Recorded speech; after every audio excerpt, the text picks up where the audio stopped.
Hi, this is James again, and welcome back to Storytime with James.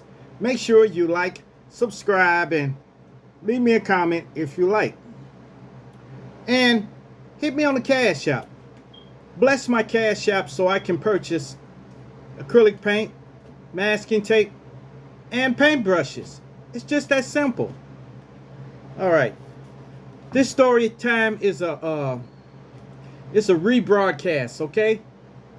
And it's called Drink, Drink, and Be Merry. Yes. It's interesting though. Check it out. Story time. This story time is called Drink, Drink, and Be Merry. Well, I don't think you will be merry if you drink. If you drink too much, okay? Excessively. You know what? About 15 million people in the U.S. Currently today are struggling with alcoholism. On average, 95,000 people die from alcohol related deaths. You see, alcohol can lead to long term health problems, okay, such as heart disease and kidney disease, you know, and it can also cause a little mental disorder such as depression and anxiety. So if you drinking now, if you drink like you go out and have fun, that's fine. But if you drink excessively, you drink excessively, you need to get a grip on it before it gets a grip on you. Okay? Before it takes over your body and your mind, especially this. Because that's where alcoholism comes from, your mind. When you build up a dependency for the alcohol, and you got to have it. You got to have it.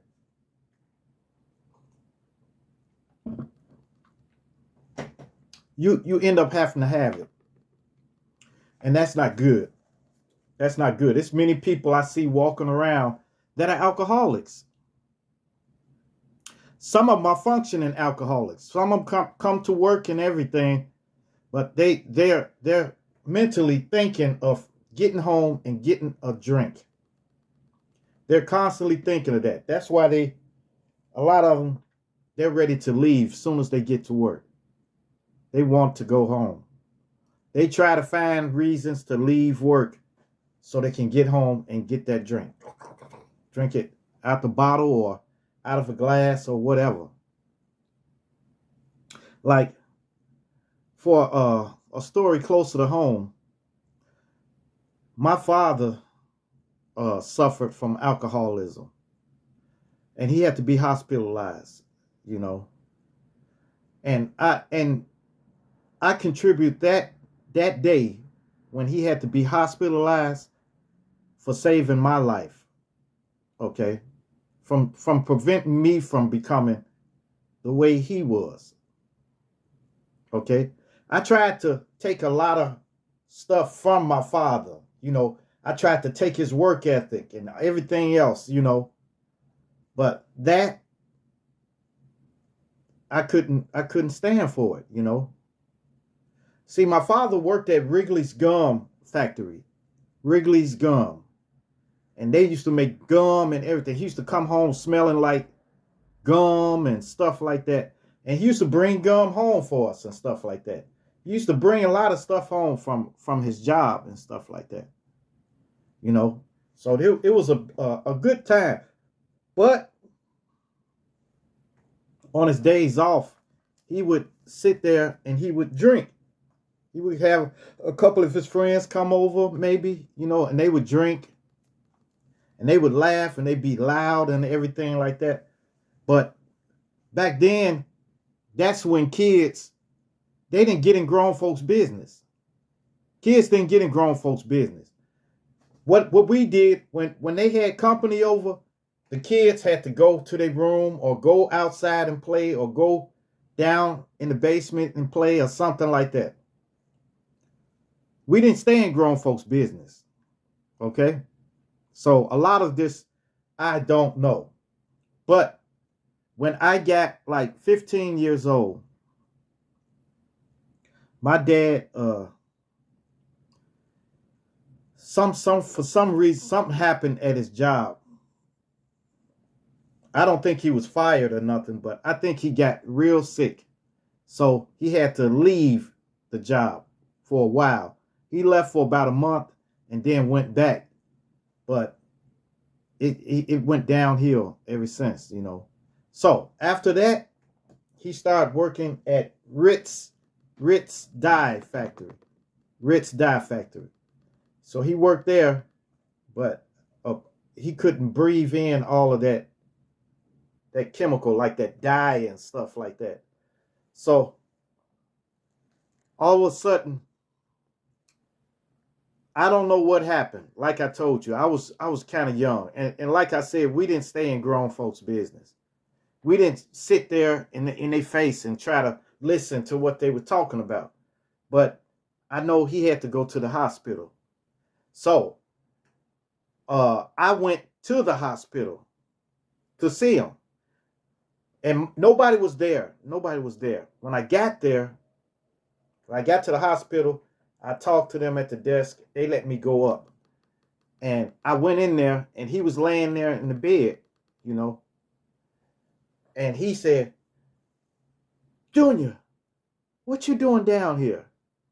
And this haunts me to this day. He asked me what I'm doing down here. And I told him, "I came to see you, Daddy. I came to see you." You know, I said, "Are you okay? You okay?" He said, "Yeah, but when you're going home, take 65 South." When he said 65 South, I know what he's talking about. He thought he was in Alabama. We were in Chicago, but he thought he was in Alabama. And then it puzzled me. He said, "Take 65 South home. You can't go wrong. You can't go wrong like that." And I kept telling him, "No, Daddy, I'm in Chicago. We're in Chicago." He said, "Just take 65 South home." But I disagreed with him. Okay, all right. And then he asked me, "What's that crawling on you?" He said, "Bugs were crawling on me." But I didn't know what was going on. But he was going through delirium tremors, DTs. That's when you get off alcohol. You've been drinking, and then you have to get off of it. Delirium tremors. So he was saying like bugs were crawling and everything, and it broke me up, man. It broke me up. So finally, I told him, I said, "Look, I love you, Dad. All right, I'll try to come back. If you're still in the hospital tomorrow, I'm gonna come and see you." Okay? He said, "Okay. Have a safe trip. Have a safe trip." And you know, he kept telling me to have a safe trip. Matter of fact, the hospital was a couple of blocks away from the house. So when I left out of that hospital, I went in the hallway and I cried. Tears just came. I couldn't hold it back no longer. I cried out in the hall. And this doctor came to me. He said, "You okay? You okay?" I said, "Oh, you know." And I told him my father was in there. He said, "Oh, okay. All right. You look like him. You look like him." And then I asked the doctor, I said, "How can I prevent this from happening to me? How can I prevent this from happening to me?" You know what the doctor told me? He said, You can't help it. You can't stop it because it runs in families like that. So if your father is like this, what he was telling me, if your father was like this, then you are going to be like that."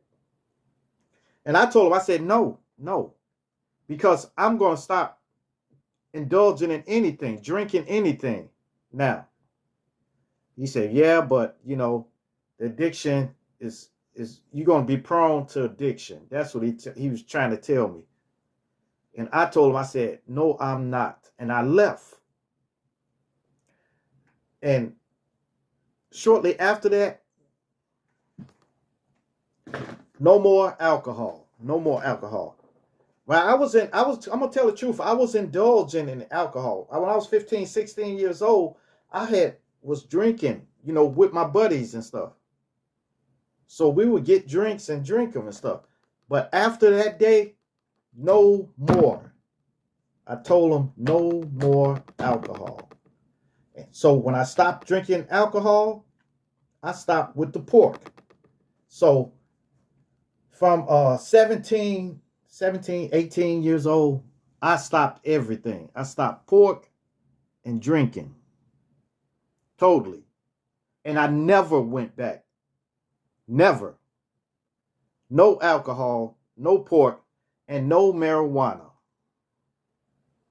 And I proved that doctor wrong. Because actually it doesn't come. It's not in your genes. It's not in your genes to be an alcoholic. I don't know why I can't understand that to save my life. Why would a doctor tell a small, young boy that?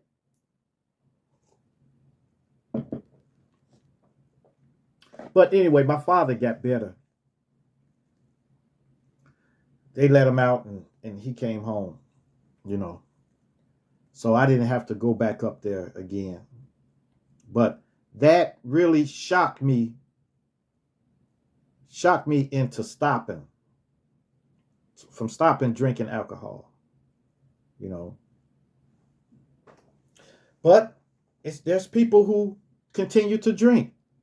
They continue to drink, or they sneak and drink. They sneak and drink. Or they mostly be by themselves all the time.